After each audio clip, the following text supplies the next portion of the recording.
Okay, we're back and you have already learned how to do the flat single line as well as the flat. So let's do the loop and loop and cut. That's what this tutorial is about. The good news is it's pretty much exactly what you did before with the flat stuff, but it's on the opposite side of your project. So let's look at the instructions of where I'm talking about. We've got step number 6 and step number 7 that says loop the cherry red flower and loop and cut the light yellow center of the coral flower. All right, let's do it. So remember at the very beginning when we were talking about how to do the trace and retrace, and I said trust the process as to why you're doing this tracing on the back.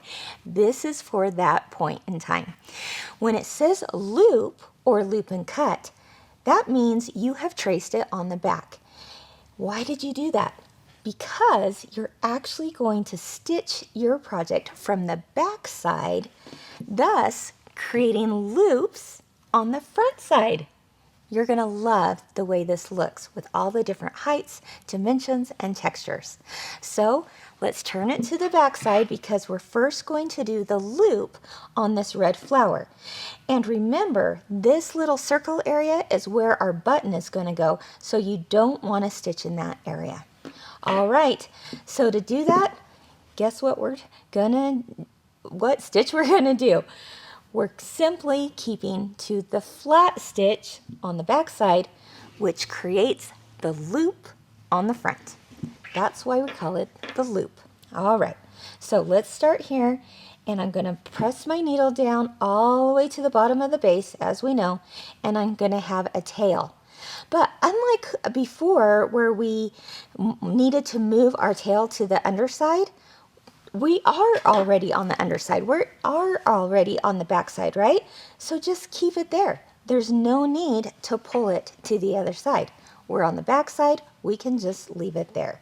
Now I would probably, let's get into that habit of only having a tail about that 1 to 2 inches. But other than that, you just keep it there and you start punching with the flat stitch. But remember, the flat stitch is what creates loops on the opposite side.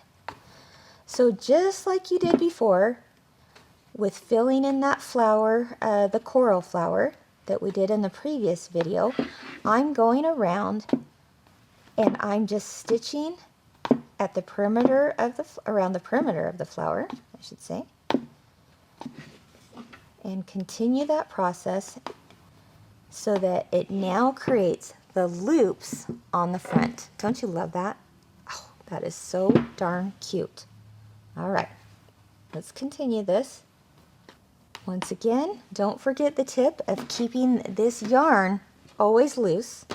Okay, so your yarn will flow freely through the needle. And also remember the tip of the pinch and pull so that these loops stay, nice and tall and just the way you want them to look on the other side. All right, I'm getting to the end. So I'm going to do my next row of stitches pretty close to the previous row, but now I'm going to offset those stitches just like a brick. Now notice, I am just punching away. I'm not worried about, looking really closely at where my punches are going. I'm not trying to put my needle exactly through a tiny little hole. I'm just enjoying the process and punching right along. Okay? All right. But what I am doing is trying to get as close as possible to offsetting one row of stitches from the previous row of stitches. All right, at this point, I'm just filling in my petals. I don't have to worry if I see a little bit of, fabric underneath it, the fabric base, because you're not seeing, what you're seeing, I guess I should say, on the other side is just a whole lot of loops. But on this side, you'll never see it. So if I'm not exactly close to one row to the next and I see some little gaps, no problem. Once again, just enjoy the process, my friends. Everything's going to look great in the end. Okay, so I've gone around. I've left this opening for my button. And now I want to pull my tail to the back. So I'm just going to simply grab onto the yarn from the other side and just hold it so that as I pull my needle up, I can just lift it and cut at the base. All right, I've cut that off. If I have too much of a loop there that's a little higher than the others, again, no big deal. I can just snip it there. All right. Now, this flower might look a little wonky at this point. What's going to happen is once you end up putting in the flat stitches around it, like you see here, this is the flat stitches, the white background. What happens is those flat stitches kind of help create the shape a little bit more of the flower. It's like those flat stitches are lifting and supporting those loop stitches around the flower's edge, giving it a little bit more definition. So don't worry if your flower doesn't look exactly like you wanted it to. It will happen in time when you do the white stitches around it. Now the other thing you can do is just kind of give it a little pinch here, a little squeeze so to speak, and help form the outline of that flower as well. All right, you're now done with the loop stitch. We've just done the loop stitch. Now it's the loop and cut stitch. It is exactly the same technique as you did before. You're going to do it from the underside so that it creates loops on the front. And then you're going to cut those loops. Yeah, I know that sounds scary, but trust me, it's going to be the cutest look to your projects. So here's what it will end up looking like right here.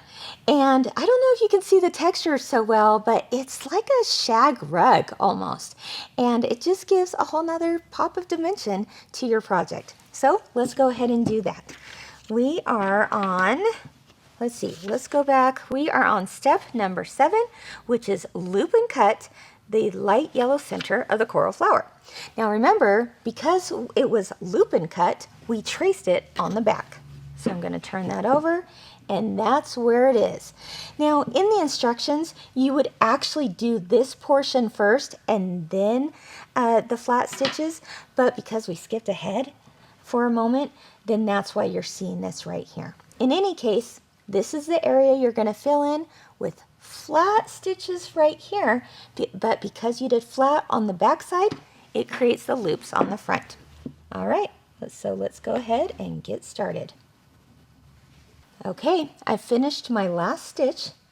Now I can just pull my yarn out, snip it close to the base, and I'm ready to turn it over to see those pretty little loops. Ah, I love it.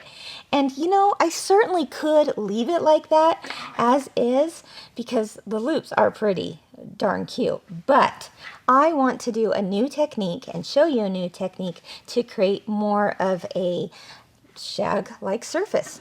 So what I'm going to do is I've got my scissors here. I've got 2 different pairs here. This is our Kimberbell double curved scissors, and then these are our little flexi snips here.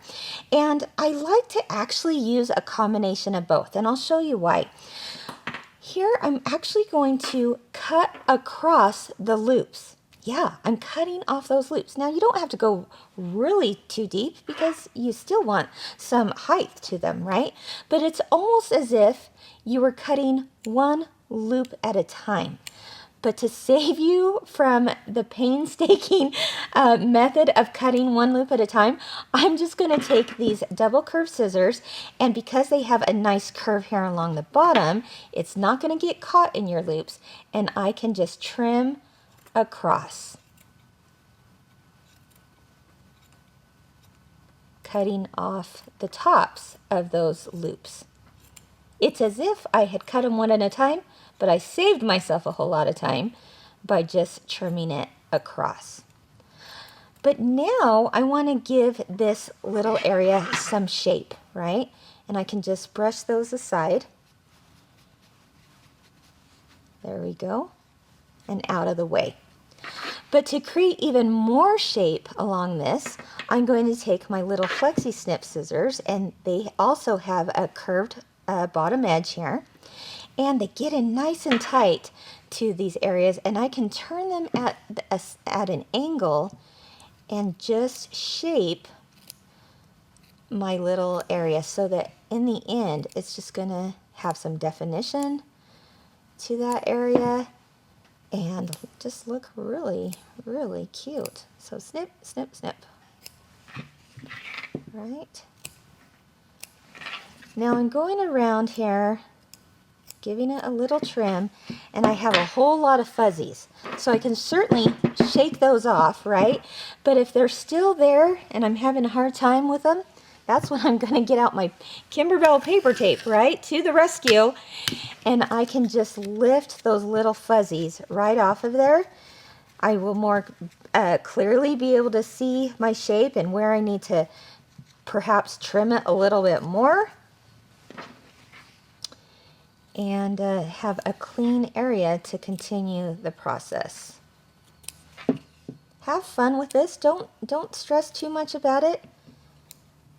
Now, if I had a large pair of scissors, while it certainly could be done, it's just not going to give you the ability to really shape this as well as you could with these tiny little blades on the sharp snips, or on the flexi snips.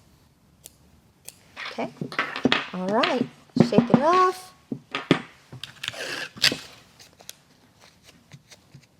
Okay, isn't that so cute?